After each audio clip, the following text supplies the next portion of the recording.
कहानी की शुरुआत होती है एक माइनिंग एरिया से, जहां मजदूर खुदाई कर रहे होते हैं और अचानक उन्हें जमीन के अंदर कुछ अजीब रेडिएशन के संकेत मिलते हैं। शुरू में उन्हें लगता है कि शायद उन्हें यूरेनियम की बड़ी खदान मिल गई है, लेकिन जैसे जैसे खुदाई आगे बढ़ती है वहां एक बहुत बड़ा गड्ढा और उसके अंदर एक अजीब सी जगह दिखाई देने लगती है जो बिल्कुल भी नॉर्मल नहीं लगती। इसकी जांच के लिए मोनार्क के वैज्ञानिकों को बुलाया जाता है, जिनमें होते हैं डॉक्टर सेरिजावा और उनकी साथी डॉक्टर विवियन। जब ये लोग वहां जांच करते हैं तो उन्हें एक बहुत बड़े और पुराने जीव का कंकाल मिलता है, जो देखकर ही समझ आ जाता है कि ये कोई आम जानवर नहीं था। फिर उनकी नजर पड़ती है दो बहुत बड़े अंडों पर। उनमें से एक अंडा पहले ही फट चुका होता है और वहां से निकलने का रास्ता सीधा समुद्र की तरफ जाता दिखता है, यानी उसमें से कुछ बहुत बड़ा जीव पहले ही बाहर निकलकर समुद्र में जा चुका है। दूसरा अंडा वहीं पड़ा रहता है, बिल्कुल शांत, उसमें कोई हलचल नजर नहीं आती, लेकिन फिर भी ऐसा लगता है जैसे उसके अंदर कुछ छुपा हुआ है जो कभी भी बाहर आ सकता है। इसके बाद कहानी जाती है जापान के एक न्यूक्लियर पावर प्लांट में, जहां हम मिलते हैं इंजीनियर जो ब्रॉडी से, जो वहीं पर काम करता है। वह अपने साथी से कहता है कि वह प्लांट को आगे चलाने की परमिशन नहीं दे सकता, क्योंकि उसे अंदर से कुछ अजीब सी हलचल महसूस हो रही है जो बिल्कुल भी नॉर्मल नहीं है। लेकिन उसकी बात कोई सीरियस नहीं लेता, इसलिए वह खुद ही सच्चाई पता लगाने का फैसला करता है। उसकी वाइफ सैंड्रा भी उसी प्लांट में काम करती है और दोनों मिलकर प्लांट के बेसमेंट में जाकर उस अजीब हलचल का कारण जानने की कोशिश करते हैं। उन्हें बिल्कुल भी अंदाजा नहीं होता कि उनके साथ आगे क्या होने वाला है।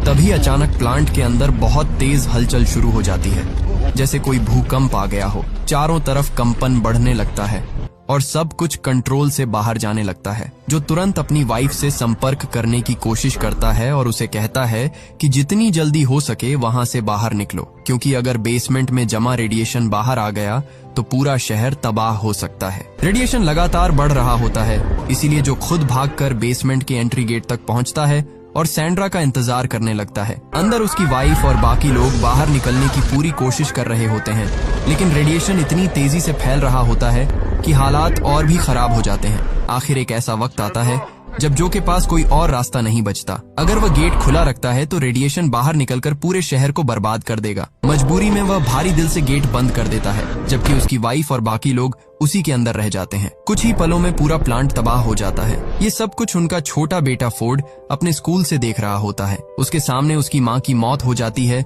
और उसी दिन से वह अपने पिता को इसका जिम्मेदार मानने लगता है, क्योंकि उसे लगता है कि अगर उसके पिता प्लांट को बंद नहीं करते तो शायद उसकी माँ वह मारी नहीं जाती। इसके बाद कहानी 15 साल आगे बढ़ती है। अब हम देखते हैं कि फोर्ड बड़ा हो चुका है और नेवी में काम करता है। वह छुट्टियों में अपने घर आया होता है और अब उसकी अपनी एक फैमिली भी है, जिसमें उसकी वाइफ एले और छोटा सा बेटा सैम है। तभी उनके पास एक कॉल आता है जिसमें बताया जाता है कि उसके पिता को जापान के एक प्रतिबंधित इलाके में घुसने की वजह से गिरफ्तार कर लिया गया है। फोर्ड पहले तो वहां नहीं जाना चाहता था, क्योंकि उसकी नजर में उसके पिता उसकी माँ की मौत के जिम्मेदार है, लेकिन उसकी वाइफ एले उसे समझाती है कि उसके पिता को उसकी जरूरत है, इसीलिए उसे जाना चाहिए। मजबूरी में फोर्ड जापान जाता है और अपने पिता को छुड़ाता है, जो अपने बेटे को समझाने की कोशिश करता है कि 15 साल पहले जो भी हुआ था वो कोई नेचुरल हादसा नहीं था। वहां कुछ बहुत बड़ा और अजीब हुआ था, जिसे वो इतने सालों से समझने की कोशिश कर रहा है, लेकिन उसके पास कोई ठोस सबूत नहीं है, इसलिए कोई उसकी बात पर यकीन नहीं करता। वो कहता है कि सारे सबूत उसके पुराने घर में हैं, जो उसने फ्लॉपी डिस्क में संभाल कर रखे हैं। फोर्ड को उसकी बातें बिल्कुल भी सच नहीं लगती। उसे लगता है कि उसके पिता आज भी पुरानी बातों में उलझे हुए हैं, जो अपने बेटे फोर्ड को जैसे तैसे मनाकर उसी पुराने इलाके में जाता है जहां वो 15 साल पहले रहा करते थे। उस इलाके को आज पूरी तरह से प्रतिबंधित एरिया बनाया हुआ है, क्योंकि सबको लगता है कि वहां अभी भी खतरनाक रेडिएशन है और वहां कोई भी जीव सरवाइव नहीं कर सकता, इसलिए वहां जाना मना है। लेकिन वहां पहुंचकर जो और फोर्ड एक अजीब चीज नोटिस करते हैं, उस इलाके में जानवर बिल्कुल नॉर्मल घूम रहे होते हैं। इससे उसे समझ आता है कि अगर जानवर वहां जिंदा हैं तो इंसान भी सांस ले सकता है। वह अपना मास्क हटाता है और उसे पता चलता है कि वहां कोई रेडिएशन नहीं है, यानी सरकार अब तक लोगों को गलत जानकारी दे रही थी और वो दुनिया से कोई बहुत बड़ा राज छिपाना चाहती है। इसके बाद दोनों अपने पुराने घर पहुंचते हैं, जहां जो को अपनी वाइफ की पुरानी तस्वीरें मिलती है, साथ ही उसे अपनी वो सारी फ्लॉपी डिस्क भी मिल जाती हैं जिनमें उसने 15 साल पहले की रिसर्च सेव करके रखी थी। फोर्ड ये सब देखकर समझता है कि उसका पिता इतने सालों से अकेले ही इस रहस्य को सुलझाने की कोशिश कर रहा था और उसने इस दौरान दुनिया भर की रिसर्च और जानकारी इकट्ठा कर ली थी। फिर जो दूर से उसी पुराने प्लांट को देखता है जहां 15 साल पहले इतना भयानक हादसा हुआ था, और वो देखकर हैरान रह जाता है क्योंकि वहां लाइट जल रही होती है। इसका मतलब साफ है कि वहां अभी भी काम चल रहा है, जबकि सबको बताया गया था कि वो जगह पूरी तरह बंद है, वहां कोई जीव सरवाइव ही नहीं कर सकता। जो को इस बात की बिल्कुल जानकारी नहीं थी, इसलिए उसे शक होता है कि वहां कुछ गलत चल रहा है। तभी अचानक कुछ लोग आकर जो और फोर्ड को पकड़ लेते हैं और उन्हें उसी प्लांट के अंदर ले जाया जाता है। वहां उनकी मुलाकात होती है डॉक्टर सेरेजावा से, जो उस प्रोजेक्ट को संभाल रहे होते हैं, जो उन्हें समझाने की कोशिश करता है कि 15 साल पहले जो हादसा हुआ था वो कोई आम एक्सीडेंट नहीं था। उसने खुद उस अजीब हलचल को महसूस किया था जो कि बिल्कुल भी नेचुरल नहीं थी, लेकिन तब किसी ने उसकी बात पर यकीन नहीं किया। जो बोल ही रहा होता है तभी कहानी का बड़ा राज सामने आता है कि उस प्लांट के अंदर एक विशाल ककून रखा हुआ है। ककून का मतलब होता है एक तरह का खोल या कवच, जिसमें कोई जीव अपने अगले रूप में बदलने के लिए खुद को बंद कर लेता है।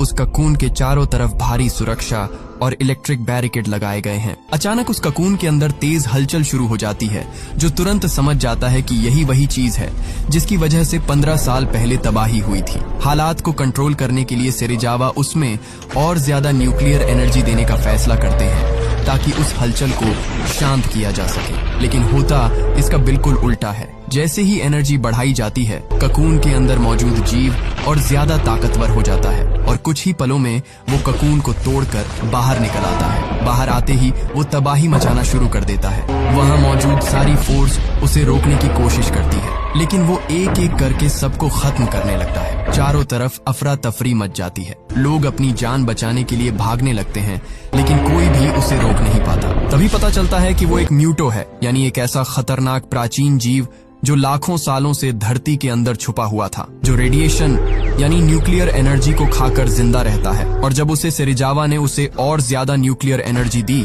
तो वह अपने असली रूप में आ गया, यानी जिंदा हो गया। म्यूटो के बड़े बड़े पंख होते हैं, वो उड़कर वहां से निकल जाता है और पीछे सिर्फ तबाही छोड़ जाता है। ये पूरी घटना खबरों में आ जाती है, जिसे टीवी पर फोर्ड की वाइफ एले देखती है। ये सब देखकर वो बहुत डर जाती है, क्योंकि उसे पता है कि फोर्ड भी उसी जगह पर मौजूद है। अब हम देखते हैं कि इस खबर की घटना नेवी तक पहुंच जाती है। नेवी तुरंत उस प्लांट पर पहुंचती है और डॉक्टर सेरेजावा से सवाल करती है कि आखिर यहाँ क्या हुआ, और अगर उन्हें पहले से पता था कि वहां कोई खतरनाक जीव मौजूद है तो उसे बाहर आने से क्यों नहीं रोका गया। सेरेजावा उन्हें बताते हैं कि उन्होंने उस जीव को जानबूझकर न्यूक्लियर एनर्जी से जिंदा रखा था, क्योंकि वो उसी रेडिएशन से बना था। अगर उसे पूरी तरह खत्म करने की कोशिश की जाती तो हालात और भी ज्यादा खतरनाक हो सकते थे, क्योंकि वो जीव अकेला नहीं है उसका, और एक साथी है जो कि सालों पहले अंडे से बाहर निकलकर समुद्र में जा चुका है। सेरेजावा कहते हैं कि अब ये दूसरा जीव भी बाहर निकल चुका है, जल्द ही कुछ करना होगा, नहीं तो ये दोनों जीव मिलकर पूरी दुनिया में तबाही मचा देंगे। तभी नेवी का एक अफसर पूछता है कि क्या यहाँ कोई ऐसा इंसान है जो इस मामले को पहले से समझता हो, क्योंकि उन्हें एडमिरल के सामने पेश होना है और जवाब देना है। सेरेजावा जो की डेड बॉडी की तरफ इशारा करते हैं। दरअसल उस खतरनाक म्यूटो ने कई लोगों को मार दिया था, उसमें जो भी होता है, और जो ही एक ऐसा इंसान था जिसने 15 साल पहले भी यही सब कुछ होते हुए देखा था। इसके बाद सभी लोग एडमिरल के पास पहुंचते हैं, जहां इस पूरे मामले पर चर्चा शुरू होती है। साथ में जो के बेटे फोर्ड को भी ले जाया जाता है। एडमिरल गुस्से में पूछता है कि जब उन्हें इस खतरे की जानकारी थी तो इसे पहले छुपाया क्यों गया। फिर फोर्ड से पूछा जाता है कि क्या उसके पिता ने इस बारे में कभी कुछ बताया था। फोर्ड कहता है कि वो अपने पिता की बातों पर कभी विश्वास नहीं करता था, लेकिन हाँ, वो हमेशा कहते थे कि यहाँ कोई ऐसी चीज है जो उनसे संपर्क करने की कोशिश कर रही है। ये सुनकर वहाँ मौजूद सभी लोग समझ जाते हैं कि फोर्ड के पिता जिस चीज की बात कर रहे थे वो कोई इंसान नहीं, बल्कि एक रहस्यमयी और खतरनाक जीव था जो अपने ककून के अंदर छिपा हुआ था और वहीं से सिग्नल भेज रहा था। अब फोर्ड अपने घर वापस जाना चाहता है, क्योंकि वो जानता है कि उसकी वाइफ को उसकी चिंता हो रही होगी। वह अपनी वाइफ एले को फोन करके बताता है कि वह ठीक है और जल्द ही घर लौट रहा है। उसका घर कैलिफोर्निया में होता है और वह वहीं वापस जाने के लिए निकल पड़ता है। अब हम देखते हैं कि नेवी उस जीव को ढूंढने की पूरी कोशिश कर रही होती है, लेकिन क्योंकि वो पूरी तरह रेडिएशन से जुड़ा हुआ है, इसलिए उसे रडार पर ट्रैक करना बहुत मुश्किल हो जाता है। इसी दौरान एक बड़ी रूसी न्यूक्लियर सबमरीन न्यूक्लियर मिसाइल लेकर उस इलाके से गुजर रही होती है, लेकिन अचानक वो लापता हो जाती है। कुछ समय बाद उसका पता चलता है और सब हैरान रह जाते हैं, क्योंकि वो किसी समुद्र में नहीं बल्कि एक घने जंगल के अंदर पड़ी होती है। जब टीम वहां पहुंचती है तो उन्हें समझ आता है कि उस म्यूटो ने उस पूरी सबमरीन को तोड़ दिया है और उसके अंदर मौजूद न्यूक्लियर मिसाइल को खा गया है। अब वो और ज्यादा ताकतवर हो चुका है और आगे बढ़ रहा है। यही से सेना को ये एहसास हो जाता है कि ये कोई आम खतरा नहीं है, बल्कि ये एक ऐसा जीव है जो न्यूक्लियर एनर्जी को अपनी ताकत बनाने के लिए इस्तेमाल कर रहा है। अब हालात को समझते हुए सेना तुरंत उसे ढूंढने के लिए अपने सारे सिस्टम एक्टिव कर देती है और उसे रोकने की प्लानिंग शुरू कर देती है, क्योंकि अगर उसे जल्दी नहीं रोका गया तो वो और भी ज्यादा तबाही मचा सकता है। उधर एक समुद्र किनारे अचानक बहुत बड़ा सैलाब उठता है। लोग डर के मारे भागने लगते हैं, क्योंकि वो कोई आम लहर नहीं होती बल्कि एक खतरनाक सुनामी जैसी लगती है। तभी सामने आता है गॉडजिला, एक विशालकाय दानव जिसे देखकर हर कोई दहशत में आ जाता है। दरअसल म्यूटो की बढ़ती हुई एक्टिविटी पूरे इकोसिस्टम में एक बड़ा डिस्टर्बेंस पैदा कर देती है। ये डिस्टर्बेंस इतना पावरफुल होता है कि समुद्र की गहराई में मौजूद ये प्राचीन और विशाल जीव गॉडजिला भी इसे महसूस कर लेता है और धरती पर आ जाता है, क्योंकि गॉडजिला नहीं चाहता कि इस धरती पर उसके अलावा कोई दूसरा विशाल जीव राज करने आए। इस खतरे से बचने के लिए सेना उस पर हमला करने के लिए फाइटर जेट्स भेजती है, लेकिन उनके मिसाइल गॉडजिला पर कोई असर नहीं डाल पाते। गॉडजिला बिना रुके अपने रास्ते पर आगे बढ़ता रहता है, जैसे उसे म्यूटो को ढूंढना है और खत्म करना है। दूसरी तरफ हम देखते हैं कि एक ट्रेन जो हवाई शहर से गुजर रही होती है उसे म्यूटो बीच में ही तबाह कर देता है। अब हालात पूरी तरह बेकाबू हो चुके होते हैं। इसी बीच गॉडजिला शहर की तरफ बढ़ता है और म्यूटो को पकड़ने की कोशिश करता है, लेकिन म्यूटो उससे लड़ने की बजाय वहां से उड़कर भाग जाता है। ये बात सेना और डॉक्टर सेरेजावा दोनों को अजीब लगती है, क्योंकि इतना ताकतवर जीव सामने होने के बाद भी वो लड़ाई से बच रहा है। इसके बाद उन्हें शक होता है कि ये म्यूटो अकेला नहीं है, वो किसी और से संपर्क करने की कोशिश कर रहा है। तब उन्हें याद आती है 15 साल पुरानी उस दूसरे अंडे की, जिसमें से एक अंडे से ककुन बनकर म्यूटो बन गया, लेकिन दूसरा अंडा अभी भी वही था जो बिल्कुल शांत था। उसमें कोई हलचल नहीं थी, इसलिए सभी को लगा कि वो बेकार है। लेकिन अब शक बढ़ने लगता है कि कहीं वही दूसरा अंडा अब एक्टिव तो नहीं हो गया। इसीलिए वो तुरंत पूछते हैं कि दूसरा अंडा आखिर है कहाँ। तब उन्हें बताया जाता है कि उस अंडे को अमेरिका ले जाया जा चुका है और उसे एक ऐसी जगह पर रखा गया है जहां न्यूक्लियर वेस्ट जमा किया जाता है। अब हम देखते हैं कि वहां सेना पहले से ही कड़ी निगरानी कर रही होती है, लेकिन जैसे ही टीम वहां पहुंचती है हालात अचानक बदल जाते हैं, क्योंकि वहां उन्हें मिलती है दूसरा फीमेल म्यूटो, जो मेल म्यूटो से भी कहीं ज्यादा बड़ा और खतरनाक होती है। जैसे ही वो एक्टिव होती है वो तुरंत तबाही मचाना शुरू कर देती है। असल में मेल म्यूटो उससे लगातार संपर्क करने की कोशिश कर रहा होता है और अब फीमेल म्यूटो भी न्यूक्लियर एनर्जी की तरफ खींचने लगती है। इसी वजह से वो शहर की तरफ बढ़ती है ताकि ज्यादा से ज्यादा एनर्जी लेकर और ताकतवर बन सके। अब हालात ये हो जाते हैं कि दुनिया के सामने एक नहीं दो नहीं बल्कि तीन विशालकाय खतरे खड़े होते हैं, गॉडजिला, मेल म्यूटो और फीमेल म्यूटो। अब हम देखते हैं कि एडमिरल फैसला लेता है कि इन सबको खत्म करने का एक ही तरीका है कि इन्हें न्यूक्लियर मिसाइल से उड़ा दिया जाए। लेकिन डॉक्टर सेरेजावा और उनकी टीम इस प्लान के खिलाफ जाते हैं। वो समझाते हैं कि ये जीव न्यूक्लियर एनर्जी से ही ताकत लेते हैं। अगर उन पर न्यूक्लियर अटैक किया गया तो वो खत्म होने की बजाय और ज्यादा खतरनाक हो जाएंगे। एडमिरल उनसे पूछता है कि अगर ये तरीका सही नहीं है तो फिर दूसरा रास्ता क्या है। लेकिन हालात इतने खराब होते हैं कि आखिरकार न्यूक्लियर मिसाइल इस्तेमाल करने की तैयारी शुरू कर दी जाती है। अब हम देखते हैं कि फोर्ड अभी भी घर नहीं गया है। फोर्ड अपनी वाइफ एले से संपर्क करने की कोशिश करता है। काफी देर बाद बात होती है और वो उसे भरोसा दिलाता है कि वो ठीक है और जल्द घर आएगा, लेकिन अभी उसे एक जरूरी मिशन पूरा करना है। फोर्ड अब सेना के साथ रुकने का फैसला करता है। उसे एहसास होता है कि पहले उसने अपने पिता की बात पर विश्वास नहीं किया, लेकिन अब उसके पास आखिरी मौका है कुछ सही करने का। दरअसल फोर्ड नेवी में बम डिफ्यूजल एक्सपर्ट होता है। उसे मिसाइल और बम को संभालने की पूरी जानकारी होती है। सेना न्यूक्लियर मिसाइल को एक ट्रेन के जरिए ट्रांसफर करने की तैयारी करती है और फोर्ड भी उसी मिशन का हिस्सा बन जाता है। यहाँ एक और खतरनाक बात सामने आती है कि ये म्यूटो बिजली जैसी एनर्जी को कंट्रोल कर सकते हैं। जब भी ये हमला करते हैं तो पूरे शहर की बिजली एक झटके में बंद हो जाती है। इसी वजह से जब सेना उन पर हमला करने की कोशिश करती है तो कई बार उनकी अपनी ही टेक्नोलॉजी फेल हो जाती है और कई विमान क्रैश हो जाते हैं। अब हालात इतने बिगड़ चुके होते हैं कि सेना को अपने पुराने और अलग तरीके के हथियारों का सहारा लेना पड़ता है, क्योंकि म्यूटो की वजह से सारी मॉडर्न टेक्नोलॉजी बार बार फेल हो रही थी। अब सेना ऐसी मिसाइलें लाती है जो इलेक्ट्रिक सिस्टम पर डिपेंड नहीं करती, जो बिना इलेक्ट्रिसिटी के भी काम कर सके। सेना को भरोसा होता है कि अगर ये मिसाइल सही जगह पहुंच गई तो म्यूटो को खत्म किया जा सकता है। अब हम देखते हैं कि उधर फीमेल म्यूटो न्यूक्लियर एनर्जी की तलाश में भटक रही होती है और आखिरकार उसे वो ट्रेन मिल जाती है जिसमें न्यूक्लियर मिसाइल ले जाई जा रही होती है। वो ट्रेन पर हमला कर देती है और पटरी तोड़ देती है। हमले के बाद तीनों मिसाइल अलग अलग हो जाती हैं। एक गहराई में पानी के अंदर चली जाती है, दूसरी फीमेल म्यूटो अपने साथ ले जाती है और तीसरी सतह पर गिर जाती है। इस पूरे हादसे में ट्रेन में मौजूद ज्यादातर लोग मारे जाते हैं। थोड़ी देर बाद सेना वहां पहुंचती है और बचे हुए लोगों को ढूंढती है। उसी में फोर्ड भी जिंदा मिल जाता है और उसे अस्पताल ले जाया जाता है। अब सेना के पास बस एक ही उम्मीद बचती है, वो तीसरी मिसाइल जो अभी भी इस्तेमाल की जा सकती है। इसी बीच दोनों म्यूटो कैलिफोर्निया की तरफ बढ़ने लगते हैं। हालात इतने खतरनाक हो जाते हैं कि पूरे शहर को खाली कराया जाने लगता है। लोग जल्दी जल्दी गाड़ियों में बैठकर शहर छोड़ने लगते हैं।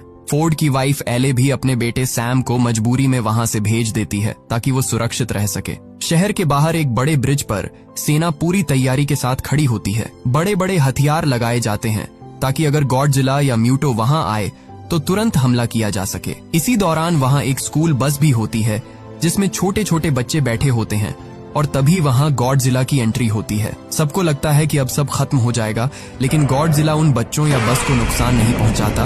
वो बस अपने रास्ते से गुजरने की कोशिश करता है, जैसे उसका टारगेट किसी को नुकसान पहुंचाना नहीं बल्कि उन दोनों दानवों को मारना हो। लेकिन सेना उस पर हमला कर देती है, लेकिन गॉडजिला वहां से बचकर फिर से पानी में चला जाता है। इसके बाद फीमेल म्यूटो कैलिफोर्निया शहर के बीच पहुंचती है। वो अपने साथ लाई हुई न्यूक्लियर मिसाइल को वहीं रख देती है और साथ ही वहां अपने कई अंडे भी दे देती है। थोड़ी देर बाद मेल म्यूटो भी वहां पहुंच जाता है और दोनों मिलकर उन अंडों की रक्षा करने लगते हैं। सबसे खतरनाक बात ये होती है कि उस मिसाइल में टाइमर चालू हो चुका होता है और फटने में अब ज्यादा समय नहीं बचा होता। अगर ये न्यूक्लियर मिसाइल यही शहर के बीच में ही फुट गई तो सिर्फ म्यूटो ही नहीं मरेंगे, बल्कि इतना रेडिएशन फैलेगा कि पूरा कैलिफोर्निया तबाह हो सकता है। एडमिरल फैसला करता है कि तुरंत एक प्लान बनाया जाए कि किसी भी हालत में इस मिसाइल को शहर से दूर समुद्र में ले जाना है।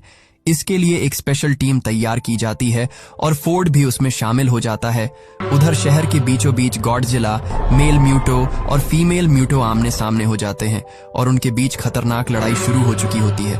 हर एक हमला इतना ताकतवर होता है कि आसपास की बिल्डिंग्स गिरने लगती हैं, जमीन हिलने लगती है और पूरा शहर तबाही में बदल जाता है।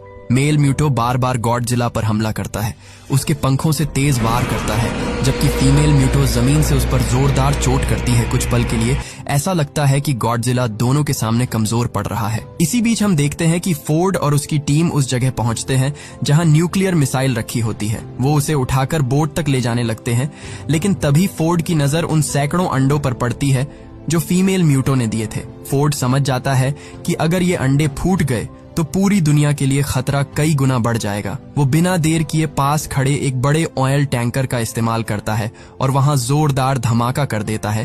एक ही पल में पूरा इलाका आग की लपटों में घिर जाता है और सारे अंडे जलकर खत्म हो जाते हैं। ये देखकर फीमेल म्यूटो पागल हो जाती है। वो गुस्से में गॉडजिला को छोड़कर सीधे उसी तरफ भागती है जहां उसके अंडे थे। इसी मौके का फायदा उठाकर गॉडजिला पूरी ताकत के साथ मेल म्यूटो पर टूट पड़ता है। वो अपनी विशाल पूंछ से इतना जोरदार वार करता है कि मेल म्यूटो दूर जाकर गिरता है और फिर एक भयंकर हमले में उसे खत्म कर देता है। लेकिन खतरा अब भी खत्म नहीं हुआ होता। फीमेल म्यूटो अंडों का बदला लेने के लिए अब सीधे फोर्ड और उसकी टीम पर हमला कर देती है, जो मिसाइल को लेकर बोट तक पहुंच चुके होते हैं। वो बोट को तहस नहस करने लगती है, सैनिक एक एक करके मारे जाते हैं और मिसाइल का टाइमर तेजी से खत्म होने लगता है। फोर्ड ये सब देखकर समझ जाता है कि अब आखिरी उम्मीद वही है। वो किसी तरह बोट को चालू करता है और मिसाइल को शहर से दूर ले जाने की कोशिश करता है ताकि धमाका समुद्र में हो और शहर बच जाए, हजारों जानें बच जाए। उसी समय गॉडजिला भी फीमेल म्यूटो के सामने आ जाता है और इस बार वो पूरी ताकत से लड़ता है। फीमेल म्यूटो उस पर हमला करती है, लेकिन गॉडजिला उसे पीछे से पकड़ लेता है और फिर अपनी सबसे खतरनाक ताकत एटॉमिक ब्रीथ का इस्तेमाल करता है। वो सीधा उसके मुंह के अंदर अपनी एटॉमिक ब्रीथ छोड़ता है और ये इतना भयानक वार होता है कि फीमेल म्यूटो का सिर उसके शरीर से अलग हो जाता है। इसी के साथ लड़ाई खत्म हो जाती है। उधर बोट शहर से दूर पहुंच चुकी होती है और न्यूक्लियर मिसाइल समुद्र में फट जाती है, जिससे शहर बच जाता है। दरअसल फोर्ड मिसाइल को एक्टिव करके बोट को समुद्र की तरफ भेज देता है और आखिरी पल में पानी में कूदकर अपनी जान बचा लेता है। आखिर में फोर्ड एक राहत कैंप में पहुंचता है, जहां उसे अपनी वाइफ एले और बेटा सैम मिल जाते हैं। उनका परिवार फिर से एक हो जाता है। अगली सुबह शहर पूरी तरह तबाह हो चुका होता है और गॉडजिला जमीन पर गिरा हुआ होता है। सबको लगता है कि वो मर चुका है, लेकिन तभी वो धीरे धीरे उठता है, एक जोरदार गर्जना करता है और फिर समुद्र की ओर वापस चला जाता है, जैसे उसने अपना काम पूरा कर लिया हो। लेकिन कहानी यही खत्म नहीं होती, क्योंकि ये तो बस शुरुआत थी। अब जब दुनिया को पता चल चुका है कि ऐसे और भी विशालकाय जीव मौजूद है, तो आगे क्या होगा? क्या गॉडजिला समुद्र की गहराइयों से फिर वापस आएगा, या इस बार म्यूटो से भी बड़ा खतरा सामने आएगा? ये जानने के लिए हमें इस कहानी का अगला पार्ट देखना होगा। अगर आप इस कहानी का पार्ट 2 देखना चाहते हो तो कमेंट बॉक्स में जरूर लिखना पार्ट 2। और हमारे साथ हमेशा ऐसे ही जुड़े रहने के लिए आप हमारे चैनल द योगी को सब्सक्राइब कर लीजिए। जल्द मिलेंगे अगले वीडियो में। What he found there wasn't just a new world. It was the key to understanding humanity's forgotten past.